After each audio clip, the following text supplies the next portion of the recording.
উগ্রতা পরিহার করা, দেশের ভাবমূর্তি অক্ষুণ্ণ রেখে আমরা ফিলিস্তিনের পক্ষে সংহতি জানানো, কোন রকম বিশৃঙ্খলা, কোন রকম বাড়াবাড়ি এইগুলো করব না বলে আমরা শপথ করেছি।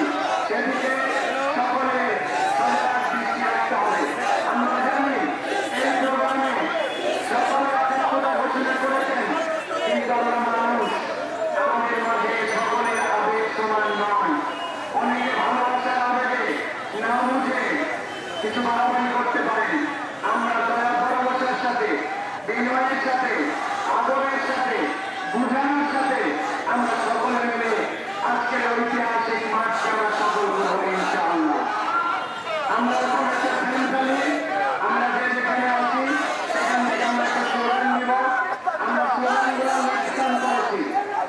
স্লোগানগুলো নির্ধারণ করেছি, সেইগুলো আপনাদের সামনে আমরা দ্রুত